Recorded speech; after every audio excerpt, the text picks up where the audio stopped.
Wolfert Gerritse van Couwenhoven, he started the New Netherlands in New York. He made basically a little, what they called New Amsterdam, a very interesting Dutch farmer. He ran a baking and clothes bleaching business. And in 1625, he was assigned as one of the first settlers to cultivate farms in the New Netherlands colony by this company called Dutch West India Company. And in 1630, he returned to the Netherlands where he had a contract to return to the colony to manage some farms out there. Farming back in the Netherlands was not his dream, apparently. So he was released from his contractual obligations, and shortly after he leased a brewery in New Amsterdam and managed it until 1636. I don't know what a brewery is, but I'm going to look it up and tell you what that is. When he was granted a patent of several hundred acres on Long Island, that's New York, he somehow all of a sudden has somebody giving him a ton of freaking acreage on Long Island, although this is the 1600s and it did not look nearly as appealing as now. He called his plantation Achtervelt, or Achtervelt. Today the area is known as Flatlands, New York.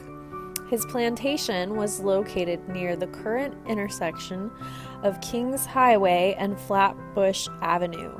Actually, in 2007, the deed of the granted land in Long Island that he somehow had all of this crazy land just, handed to him for some reason, in Long Island was sold to a private collector recently in 2007. The original deed from 1636 or whenever it was.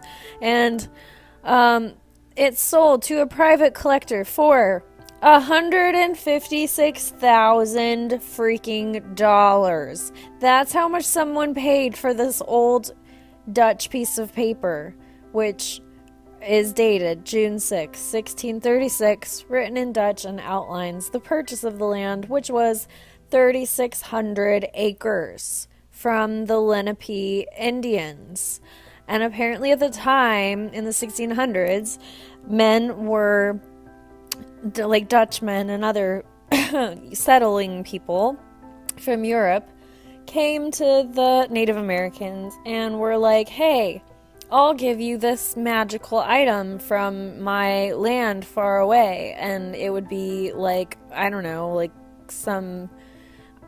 what they wouldn't have seen before, but like, let's say it's like an egg beater or something. And the Native American was like, oh my gosh, here, I have all of this land. Why don't you, since you need a place to stay, you give me the magical egg beater, I'll give you like 500 acres. So they were like just kind of totally ripping off the Native Americans, which, that sucks for them, but that is the story of how New York got overtaken by a bunch of Dutch people who then started Little Amsterdam in a place called Flatlands, New York.